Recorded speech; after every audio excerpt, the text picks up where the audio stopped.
तो दोस्तों आज हम फिर से आपके लिए लेकर आए हैं देश दुनिया की सभी ताजा बड़ी खबरें। फटाफट एक एक कर विस्तार से आज आपको बताएंगे, तो वीडियो को अंत तक जरूर देखें। दोस्तों वीडियो बनाने में हमें काफी मेहनत लगी है, तो वीडियो को दिल से लाइक कर दें। जी दोस्तों, पहली खबर में आपको बताएंगे कि जम्मू कश्मीर के पुलवामा में आतंकियों ने फिर से किया बड़ा हमला, एक जवान शहीद, एक आतंकी भी हुआ ढेर, मोदी अमित शाह की बड़ी मुश्किलें। तो वहीं आपको बताएंगे दोस्तों कि कृषि कानून को लेकर मोदी अमित शाह को लगा बड़ा झटका। कृषि कानून के विरोध में संसद कूच करने की तैयारी में किसान, 1 लाख ट्रैक्टरों के साथ संसद का घेराव करेंगे किसान, मोदी अमित शाह की बढ़ गई मुश्किलें। वहीं आपको बताएंगे दोस्तों कि कोरोना के चलते उत्तराखंड सरकार ने इस साल कांवड़ यात्रा की रद्द, सरकार ने आदेश किया जारी। तो वहीं आपको बताएंगे दोस्तों कि कोरोना को लेकर संयुक्त अरब अमीरात ने भारत पर लगाया बैन, मोदी अमित शाह की बड़ी मुश्किलें। तो वहीं आपको बताएंगे दोस्तों कि देश के सभी राज्यों में मुस्लिम डिप्टी सीएम चाहते हैं असदुद्दीन ओवैसी, एआईएमएम ने किया ऐलान। तो वहीं आपको बताएंगे दोस्तों कि उत्तराखंड में बुरी तरह से चुनाव हारेंगे तीरथ सिंह रावत। तीरथ सिंह रावत की हार को देखते हुए उत्तराखंड में भाजपा बदलने वाली है सीएम। तो सभी खबरों को आपको एक एक कर बताने वाले हैं दोस्तों, वीडियो को लाइक कर दें। इसी बीच पर तो दोस्तों अगली खबर की ओर, तो पुलवामा में फिर से आतंकियों ने किया हमला, एक जवान शहीद, मोदी अमित शाह की बड़ी मुश्किलें। जहां दोस्तों आपको बता दें कि जम्मू और कश्मीर के पुलवामा में आज फिर से आतंकियों ने सुरक्षा बलों पर हमला कर दिया है, जिसमें भारत के एक जवान शहीद हो गया है। वहीं एक आतंकी के मारे जाने की भी खबर है। इससे पहले कश्मीर जोन पुलिस ने बताया था कि पुलवामा स्थित हाजिन राजपुरा में आतंकियों और सुरक्षा बलों के बीच एनकाउंटर शुरू हुआ था। सूत्रों से मिली जानकारी के अनुसार सुरक्षा बलों को इनपुट मिला था कि इलाके में कुछ आतंकी है, जिसके बाद सर्च ऑपरेशन चलाया गया। सर्च ऑपरेशन के दौरान ही सुरक्षा बलों पर आतंकियों ने हमला किया, जिसमें एक हमारा जवान शहीद हो गया है, जबकि एक आतंकी के मारे जाने की भी खबर है और तनावपूर्ण स्थिति वहां पर हो गई है। सुरक्षा बल लगातार वहां पर सर्च ऑपरेशन चला रहे हैं। वहीं आपको बता दें कि इससे पहले भी जम्मू कश्मीर में ड्रोन से पाकिस्तान ने हमला किया था और चीन भी लगातार भारत के खिलाफ एलओसी पर अपनी सेना को बढ़ा रहा है। तो ये बड़ी अपडेट आ रही है, जिससे मोदी अमित शाह की मुश्किलें लगातार बढ़ती जा रही हैं। इसी बीच बटे दोस्तों अगली खबर की ओर, तो कृषि कानून को लेकर मोदी अमित शाह को लगा बड़ा झटका, किसानों ने संसद कूच करने का किया ऐलान। जी दोस्तों आपको बता दें ये बड़ी खबर सामने निकल कर आई दोस्तों कि कृषि कानून को लेकर मोदी अमित शाह को आज बड़ा झटका लगा है। दरअसल आपको बता दें कि प्रधानमंत्री नरेंद्र मोदी को चिट्ठी भेजने के बाद भी सरकार से बातचीत का रास्ता नहीं खुला है। इससे किसानों का गुस्सा बढ़ने लगा है और किसानों ने अब इसी को देखते हुए संसद कूच का ऐलान कर दिया है। किसानों का कहना है कि किसी तरह की हिंसा नहीं होगी, उसके लिए हाथ बांधकर संसद तक मार्च किया जाएगा। किसानों ने साफ कहा कि मोदी सरकार को हमने कई बार पत्र भी लिखा, प्रधानमंत्री मोदी को भी चिट्ठी भेजी कि किसान आंदोलन और कृषि कानून को लेकर प्रधानमंत्री मोदी बातचीत करें, लेकिन प्रधानमंत्री मोदी की तरफ से कोई भी हमें इनपुट नहीं मिला। जिसके बाद किसानों ने कहा कि मोदी सरकार कृषि कानून को रद्द करने के लिए तैयार नहीं है, इसलिए हम एक बार फिर से संसद को कूच करेंगे और सभी सांसदों के घरों का दिल्ली में घेराव करेंगे। तो ये बड़ी अपडेट आई दोस्तों कि मोदी अमित शाह की मुश्किलें बढ़ गई हैं। वहीं किसानों ने अभी ये नहीं बताया है कि किस तारीख को किसान ट्रैक्टर के साथ संसद को कूच करेंगे। इसी बीच बटे दोस्तों अगली खबर की ओर, तो 4 धाम यात्रा के बाद कोरोना के चलते उत्तराखंड में इस साल कांवड़ यात्रा हुई रद्द, सरकार ने आदेश किया जारी। जी दोस्तों आपको बता दें कि कोरोना संकट को देखते हुए इस साल कांवड़ यात्रा नहीं होगी। उत्तराखंड की भाजपा सरकार ने कोरोना वायरस के संक्रमण के फैलने की आशंका के मद्देनजर सावन माह में शुरू होने वाली कांवड़ यात्रा को रद्द करने का ऐलान कर लिया है। ये जानकारी उत्तराखंड सरकार के प्रवक्ता और कैबिनेट मंत्री सुबोध उनियाल ने दी है। बता दें कि इससे पहले 4 धाम यात्रा पर भी रोक लगा दी गई थी।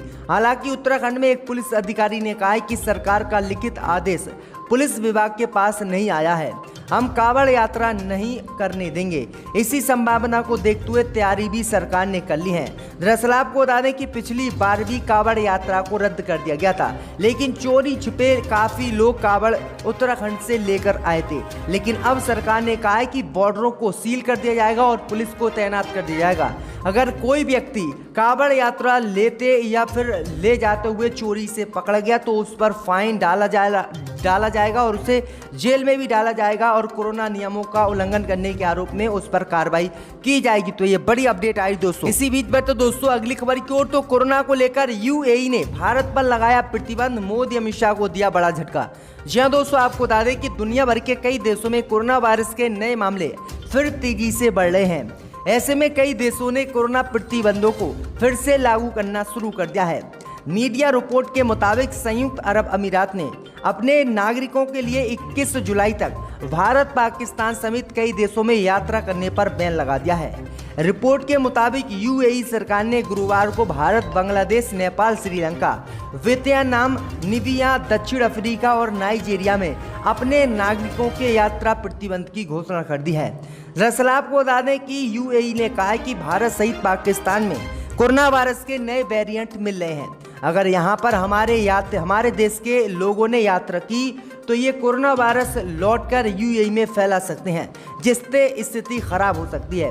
इसलिए यूएई की सरकार ने भारत, पाकिस्तान समेत 14 देशों पर यात्रा करने पर अपने नागरिकों के बैन लगा दिया। तो ये बड़ी अपडेट आई दोस्तों। इसी बीच बढ़ते दोस्तों अगली खबर की ओर, तो देश के सभी राज्यों में मुस्लिम डिप्टी सीएम चाहते हैं। असदुद्दीन ओवैसी, एआईएमएम ने किया ऐलान। जी हाँ दोस्तों, आपको बता दें कि असदुद्दीन ओवैसी की पार्टी ऑल इंडिया मजलिस इत्तेहादुल मुस्लिमीन के नेता वसीम वकार का कहना है कि सभी राज्यों में डिप्टी सीएम का पद पूरी तरह से मुस्लिमों के लिए आरक्षित होना चाहिए। उन्होंने सपा, बसपा और कांग्रेस से इस मुद्दे पर अपने विचार स्पष्ट करने के लिए भी कहा है। एआईएमएम नेता का कहना है कि सियासी दल मुसलमानों से वोट तो मांगते हैं, किंतु जब उसके बदले डिप्टी सीएम पद की मांग की जाती है तो उन्हें तकलीफ होने लगती है। ये सवाल किए जाने पर क्या उत्तर प्रदेश में एआईएमएम के गठबंधन के सहयोगी इस पर सहमत होंगे? वहीं आपको बता दें कि उत्तर प्रदेश में एआईएमएम ने ओम प्रकाश राजभर की पार्टी से गठबंधन किया है। वहीं आपको बता दें कि ओम प्रकाश राजभर ने ओवैसी को डिप्टी सीएम यूपी में पद देने का ऐलान भी कर दिया है। असदुद्दीन ओवैसी ने साफ कहा है कि हर प्रदेश में मुस्लिम डिप्टी सीएम होना चाहिए, क्योंकि मुसलमान हर प्रदेश में हर पार्टी को वोट करता है, लेकिन मुसलमानों को जीत के बाद कुछ नहीं मिलता है। एक आध मंत्री बना दिया जाता है, अन्यथा कुछ भी नहीं मिलता है। ओवैसी ने कहा है कि देश के सभी राज्यों में मुस्लिम डिप्टी सीएम होना ही चाहिए और हम उत्तर प्रदेश में मुस्लिम डिप्टी सीएम इस बार लेकर रहेंगे। तो ये असदुद्दीन ओवैसी ने बड़ा ऐलान यूपी में कर दिया है। इसी बीच बढ़ते दोस्तों अगली खबर की ओर, तो उत्तराखंड में भाजपा को लगने वाला है बड़ा झटका। उत्तराखंड में भाजपा को नहीं यकीन, चुनाव नहीं जीत पाएगी भाजपा, जल्द सीएम बदलेगी भाजपा। जी हाँ दोस्तों, आपको बता दें कि उत्तराखंड में अगले साल विधानसभा चुनाव होने हैं। ऐसे में सियासी गलियारों में फिर से चर्चा तेज हो गई है कि बीजेपी हाईकमान फिर बुधवार को भाजपा अध्यक्ष जेपी नड्डा और गृह मंत्री अमित शाह से मुख्यमंत्री तीरथ सिंह रावत से मुलाकात करने वाले हैं। द इंडियन एक्सप्रेस में छपे कॉलम में बताया गया है कि भाजपा हाईकमान को यकीन नहीं है कि उत्तराखंड में तीरथ सिंह रावत चुनाव जीत सकेंगे। रावत ने अप्रैल में इस पहाड़ी राज्य की बागडोर संभाली थी। ऐसे में उन्हें 10 सितंबर से पहले विधायक बनना होगा, क्योंकि इसी 6 महीने की अवधि समाप्त हो रही है और ये भाजपा नेतृत्व की रातों की नींद हराम करते हुए दिख रही है, क्योंकि इस समय ना तो तीरथ सिंह रावत यानी उत्तराखंड के भाजपा मुख्यमंत्री विधायक हैं और ना ही एमएलसी। अगर उन्हें मुख्यमंत्री पद पर बना रहना है तो 6 महीने के अंदर अंदर उन्हें विधायक बनना होगा। इसलिए उन्हें भाजपा को यकीन नहीं है कि तीरथ सिंह रावत उत्तराखंड में चुनाव जीत सकेंगे। इसलिए भाजपा जल्द सीएम बदल सकती है उत्तराखंड का फिर से। तो ये बड़ी अपडेट आ रही दोस्तों। इसी बीच में तो दोस्तों अगली खबर की ओर, तो गुजरात में 25 लोगों के साथ जुआ खेल रहे थे भाजपा विधायक, पुलिस ने किया गिरफ्तार। जी दोस्तों, आपको बता दें कि गुजरात में भाजपा विधायक केसरी सिंह सोलंकी और 25 दूसरे लोगों को पंचमहल जिला पुलिस ने जुआ खेलने और शराब रखने के आरोप में आज गिरफ्तार किया है। सोलंकी राज्य के खेड़ा जिले के मातर विधानसभा क्षेत्र का प्रतिनिधित्व करते हैं। स्थानीय अपराध शाखा के निरीक्षक राजदीप सिंह जडेजा ने बताया है कि पंचमहल पुलिस ने जिले के पावागढ़ कस्बे के निकट एक रिजॉर्ट में छापेमारी की और विधायक को 25 अन्य लोग के साथ जुआ खेलते हुए पकड़ लिया है, जिसमें अब उन्हें जो है पकड़ लिया है और पैसे भी बरामद किए हैं, शराब की बोतल भी बरामद हुई है और पत्ते भी बरामद हुए हैं, जिसके बाद पुलिस अब उन्हें जेल भेज रही है। तो ये बड़ी अपडेट आ रही दोस्तों। इसी बीच में तो दोस्तों अगली खबर की ओर, तो राहुल गांधी ने भाजपाइयों पर बोला हमला। राहुल बोले जुलाई आ गई लेकिन वैक्सीन नहीं आई। यह दोस्तों आपको बता दें कि कोरोना संकट के दौरान कांग्रेस सांसद राहुल गांधी केंद्र पर हमले करने का एक भी मौका नहीं छोड़ते। हर रोज ट्वीट कर टीका, महामारी, बेरोजगारी, अर्थव्यवस्था के मुद्दे पर सरकार को घेरते हैं। सरकार की वैक्सीनेशन नीति पर तो वह लगातार हमलावर है। शुक्रवार यानी आज भी उन्होंने वैक्सीन को लेकर सरकार पर निशाना साधा। राहुल गांधी ने ट्वीट किया और कहा कि जुलाई आ गई, वैक्सीन नहीं आई है। राहुल गांधी ने कहा कि सरकार को जल्द से जल्द बड़ी संख्या में टीकाकरण करना चाहिए ताकि कम समय में अधिक लोगों को टीका लगे और सुरक्षा मिले। राहुल गांधी के इस ट्वीट के बाद सरकार की ओर से एक के बाद एक बयान आने शुरू हो गए हैं।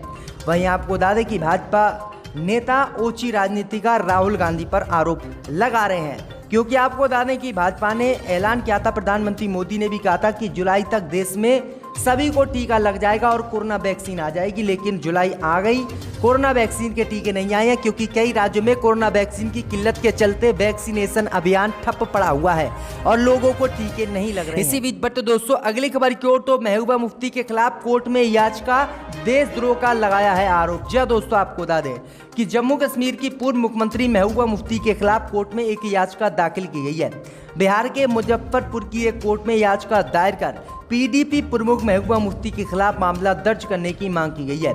बिहार में मुजफ्फरपुर की एक कोर्ट में जम्मू कश्मीर के पूर्व मुख्यमंत्री महबूबा मुफ्ती पर देशद्रोह का आरोप लगाते हुए याचिका दायर की गई है। सामाजिक कार्यकर्ता चंद्र किशोर परासर ने मुख्य न्यायिक दंड अधिकारी की अदालत में याचिका दायर करके कहा है कि महबूबा मुफ्ती की प्रधानमंत्री नरेंद्र मोदी के साथ उनकी हालिया मुलाकात से पहले और बाद में मुफ्ती ने पत्रकारों से कहा था कि जम्मू कश्मीर में लोकतंत्र की बहाली और उसका विशेष राज्य का दर्जा बहाल करने के लिए भारत सरकार को वहां की आवाम के साथ पाकिस्तान से भी बात करनी चाहिए। उन्होंने कहा कि ये महबूबा मुफ्ती की सोची समझी साजिश है, इसलिए महबूबा मुफ्ती पर देशद्रोह का मुकदमा लगाया जाए और उन्हें जेल में डाला जाए। इसी बीच दोस्तों अगली खबर की ओर, तो ओम प्रकाश राजभर ने किया दावा, टीएमसी, शिवसेना और आम आदमी पार्टी मिलकर भाजपा के खिलाफ करेंगे गठबंधन और हराएंगे भाजपा को। जी हाँ दोस्तों, आपको बता दें कि उत्तर प्रदेश में भाजपा का विजय रथ रोकने के लिए राजनीति में बड़ा प्रयोग देखने के लिए मिल सकता है। देश भर के विरोधी दल भाजपा से मोर्चा लेने के लिए विधानसभा चुनाव में एकजुट होकर ताल ठोकने का मन बना रहे हैं। कभी योगी सरकार में सहयोगी रहे सुहेलदेव भारतीय समाज पार्टी के अध्यक्ष व पूर्व मंत्री ओम प्रकाश राजभर ने दावा किया है कि बंगाल से टीएमसी, महाराष्ट्र से शिवसेना और दिल्ली से आम आदमी पार्टी और हैदराबाद से एआईएमएम साथ मिलकर चुनाव लड़ने की इच्छा जता चुके हैं।